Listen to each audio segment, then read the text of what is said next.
Hi, it's Jason from Jason's Jungle. It's the end of June. It's time to do me tours. So I'm going to take you around the new territories and show you what's happening there.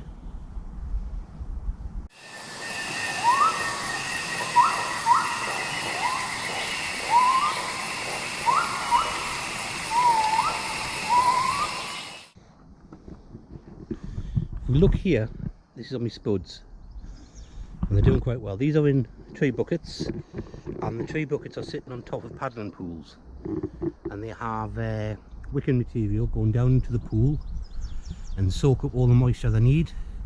I just have to fill it up once a week, no matter how sunny. So I have right at the front here, these are Purple Majesty. Then over here I've got Fir Apple. Then over towards that side I've got Red Heidi Red, or Red Heidi. And then way at the back, next to the Jerusalem Artichoke, not the the Jerusalem Artichoke, if you can see that. To the side of that I have a King Edward.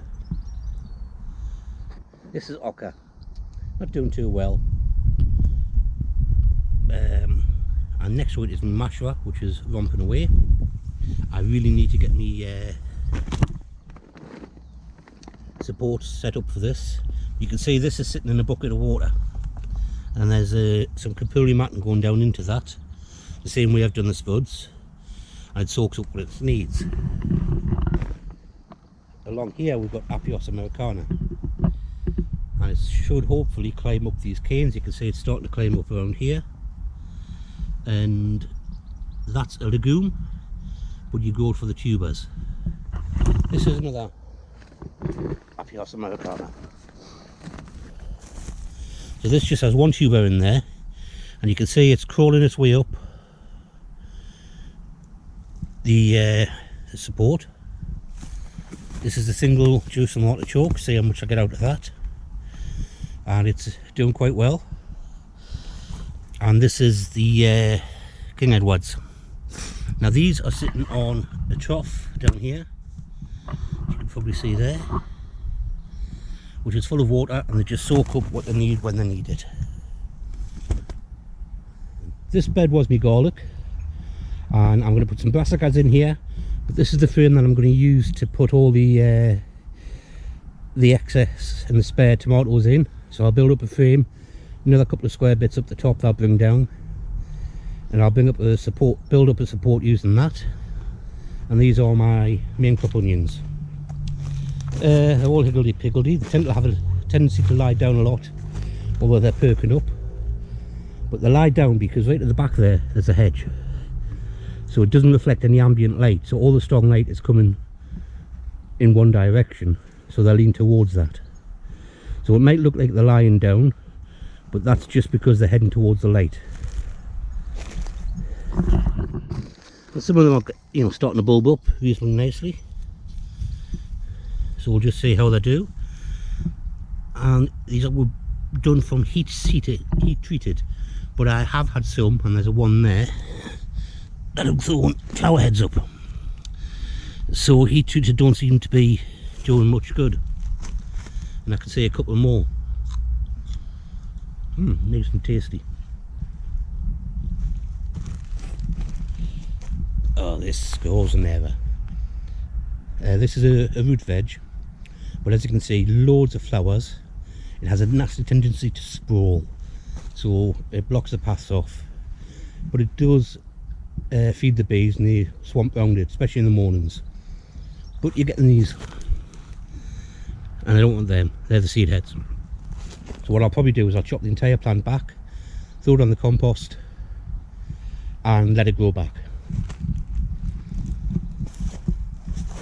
Then we have my 2016 leeks.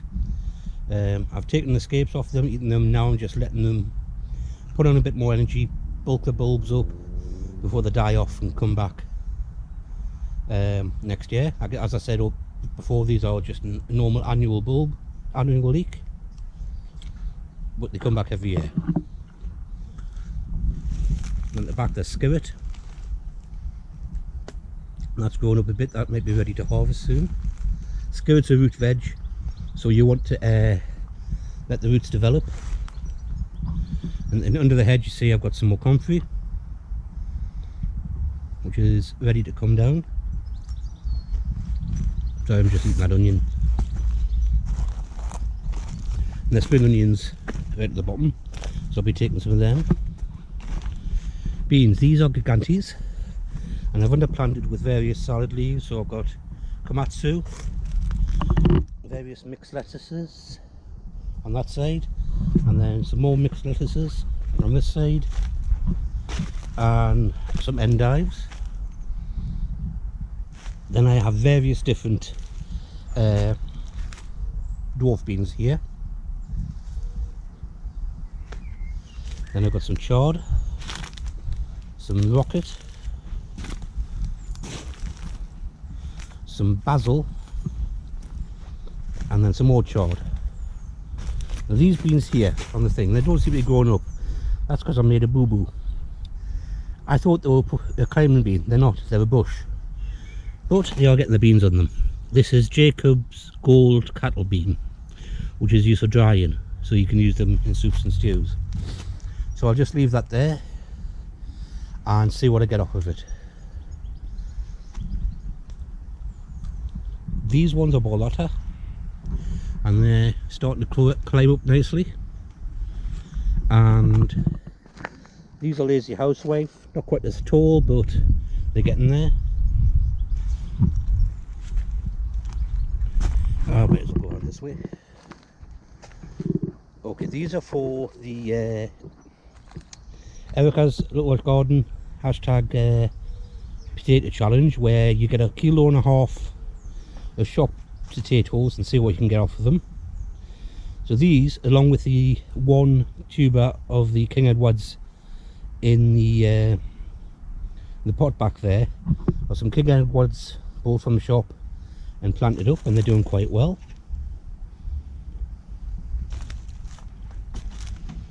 A couple of endives here bolted, and a chard as well. And then I've got some cucumbers outside. That is burpless, and that's a burpless. That one's dead, and that one's dead. And around here, so spring onions, 2 Armenian, and 2 dead cucumbers. Okay, I'm getting close to the end. So here we've got various perennial stuff. Welsh onions, some more Welsh onions. This needs a good haircut. This is Patience, which is a non-flowering chard. I've got some rocket here, perennial rocket, perennial cabbage. You've got all these flower heads for the Babington leek.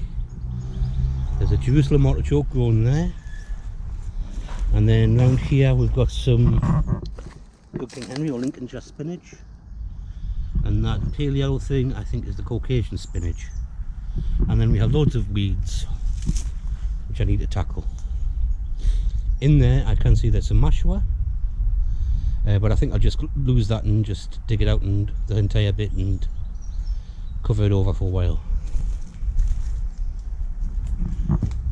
This plot, well, look at this, doesn't this look nice? When you get right up here and all those flower heads, this is a cardoon relative to the globe artichoke, and look at them, there will be electric blue violet flowers, and there's loads of them. I suppose you could eat them like a globe artichoke, but they're not as big and not as tasty, I think. What you're supposed to do is blanch them later on in the year, in the autumn, by tying sacking around the bottom of it, and then you cut them down and you eat the base of the stalks. So these are grown from seed, and there's a couple of them, a couple more, and they just do so well. I've never eaten them yet, but they look fantastic, and the bees will buzz around them, so anything that feeds the bees is good. And at the bottom is my Jerusalem artichokes, coming on quite nicely. They're in a confined space so that they don't spread all over the place.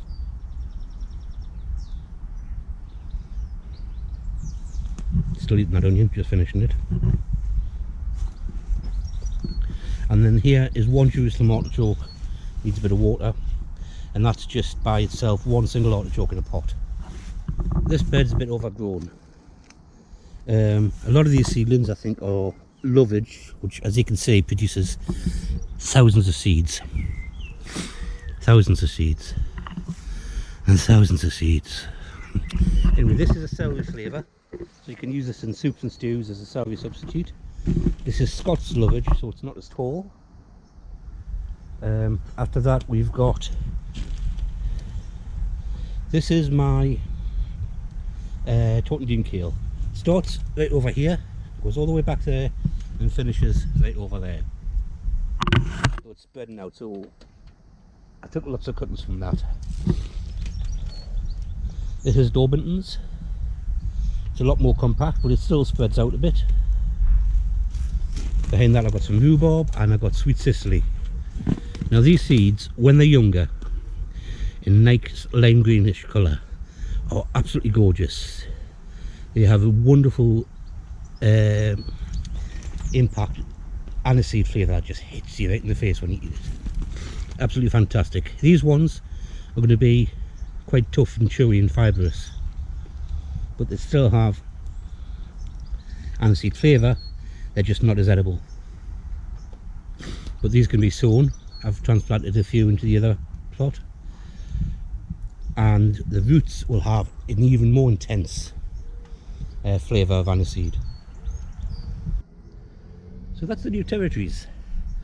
Leave a comment below and click like if you liked it, and subscribe, and I will see you at my next video.